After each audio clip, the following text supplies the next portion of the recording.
Oh my gosh, I think we just had our last frost. Is it time to plant already?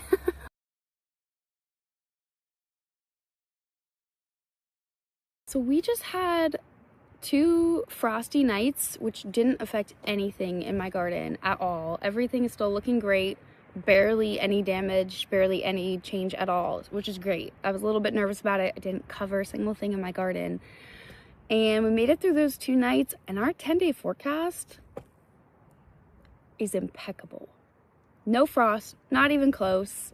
And we're about a week away from our average last frost. So, do I start planting?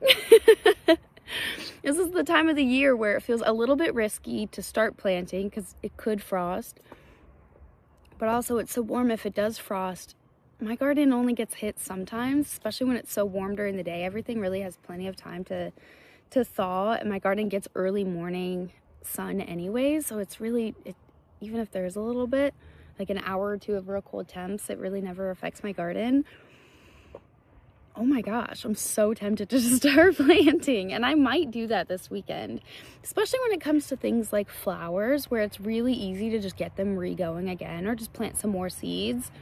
Things like marigolds grow real fast, cosmos tend to grow real quickly, so I have some started plants of those. I kind of want to get them in the ground, get them blooming as fast as possible, and it's kind of low risk. Things like tomatoes and peppers I'll probably leave and just double check and gut check in a week or so. But man, it is tempting. I just want to throw everything in the soil. In the meantime, while I'm thinking about planting, maybe having decision paralysis about that, I wanted to just show you some things that we've done in the garden space. Oh, hello.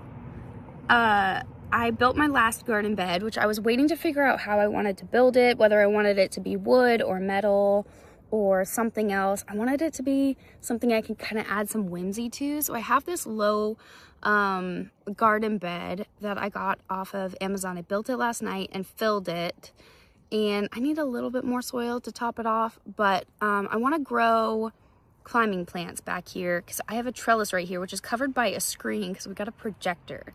So now we can sit in the garden in the evenings, watch TV on our projector, and then there's a grid behind it. You can see the cattle paneling behind it. I want to grow climbing flowers up that. So my goal, my vision, and it always changes because this is shockingly not a year that I've been garden planning as much as I normally do. I have a set plan, counting my plants. Usually I'm much more organized. This year I haven't, and I've talked about garden planning. I just never sat down and did it, and I'm kind of enjoying the freedom of it. But my goal or my vision for this is to have a ton of snapdragons because they're my favorite flower, and they grow tall and they're so colorful. And I have mixed packets with different variety of colors. I've got color specific packets that are kind of gothy colored purples, darker foliage, and then I have some really light ones. I just kind of want it to be a color splat of snapdragons. And then in the back, closer to the wall of my shed right here, where it can more easily reach the trellis, I'm going to have the climbing plants. And I have a couple. I've got, what are they called? There is a morning glory flower, which I know it reseeds really readily, but I think they're so notable in shape. I can show you what they look like. I'm not worried about finding them and picking them out if I need to. I did the same thing with passion fruit in the past. I love the passion fruit flowers. I was obsessed with the vines of it, and it reseeded everywhere, like every nook and cranny of my garden, and I had to start picking them all out. But they're so obvious in shape and color that it was easy to find them, and I haven't even seen one this year yet. But this is the shape of the morning glory seedlings, and they're so obvious, you know, and notable. And then in the row above, which 2 are just starting to come out, is the cypress flower vine. That one's a red one, and those are the 2 that I think I want climbing up. So besides the new garden bed, which is at the bottom of my shed, the other things that I've done to prep for this last frost is I've gotten rid of, this was my tomato bed last year, and I had a trellis panel wall right here, And since we expanded the garden, now I took that wall out, so it's more open, and I'm so glad I did. It looks so good. And then the other couple things that I've done are fill some containers. And right now there's a couple random seedlings in there. So I've put some rosemary in there, and some other random seeds have just kind of flown in there from the wind. So whatever grows for now will go in there. I also have a summer savory I did put in one of those pots. So whatever's in there will work. And then this year I did some chaos sowing of seeds, and I'm regretting it now. But I think I can work around it, to be honest. This garden bed right here is clearly covered in seedlings, and I don't remember what they are. I was gonna use this bed in particular for peppers, but I think I just might make it another flower bed. So that one over there will be a flower bed. This one will be a flower bed. I have my goth garden bed over there that usually is more foliage and like pretty looking ornamentals rather than food. And then every other bed in my garden will be devoted to food. So 3 flower because I'm so into flowers this year. Last year, it took me a couple years of gardening to really appreciate flowers, or really appreciate all of the different colors and varieties and everything else that goes into growing flowers. I always planted flowers next to food, so of course it would attract pollinators. But now I'm like, oh, flowers. I have so many different types I want to grow, and I just want to grow them all. And I'm so excited. So, yeah, I think I want to dedicate some real good space to flowers this year. My table of seedlings is doing fantastic, wonderful, amazing. A lot of the ones that are summer plants are looking pretty good. A little bit smaller than I anticipated, but I did get a cheaper quality soil this year compared to last year. My starts were double the size last year, this time.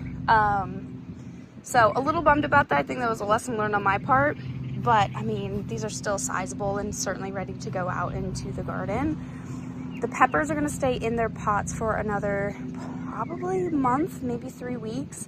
I need, for sure, for cold or even just cool nights to be behind us. But this is what I mean by I have flowers that are blooming or getting ready to bloom. I've got basils that are certainly big enough to start really taking off once they're in the garden. Borage is here, like they're ready to take off. They need to go out. I have a number of tomatoes that I think are getting to the size where they're okay in these containers, but they certainly would like more space. So I think I could clear out probably half of my plants if I wanted to, if I really dive into putting my plants out early this year. And then the last thing that I did recently is I filled a bunch of plastic cups with soil and started a bunch of seeds. All of them are labeled on the side. And these are seedlings I am probably gonna sell or give away to friends. So there's a number of trays of these ones. So hopefully they germinate quickly, and by Mother's Day, I think they'll be ready to go to homes. And then we've got more down here. So many seedlings this year. This time of year is really interesting, like right when you're seeing a clear 10-day forecast, because it means your frost had passed technically. It's always risky because it's harder to risk the plants that I've started up front because they've been growing for weeks and weeks. So it's weeks of work and watering and taking care of and making sure, they're growing up, well, and I fertilize and, they're babies. But like a pack of seeds, if I chuck them in the soil to germinate and for some reason they germinate and then a frost hits and randomly shows up in the forecast in 2 weeks, I mean, that doesn't really affect me as much as $2. I chucked them. There was no work. I could chaos sow them or sow them meticulously, but that's 10 minutes of work and then, $2 or $3. So it's harder to justify, putting some of those started plants up front. So that's where the decision paralysis kind of comes in, where I want it to be worth it, me growing in a greenhouse inside, babying those seedlings, making sure they're big enough to go out. They're not going to get too much transplant shock. They're started at the right time where they're small enough or they're definitely established enough, So I'm going through it right now.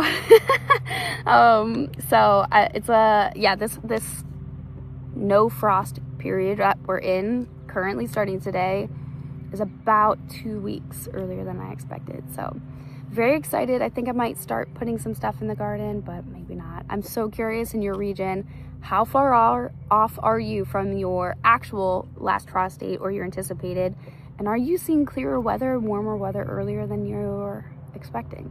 Seems like a lot of regions are. So let me know what you're seeing in your garden. It's just a quick update on my end. And I think I want to do a garden tour and some outdoor stuff because I haven't shown my garden in a while. So thank you for joining me today. I'll see you in the next video.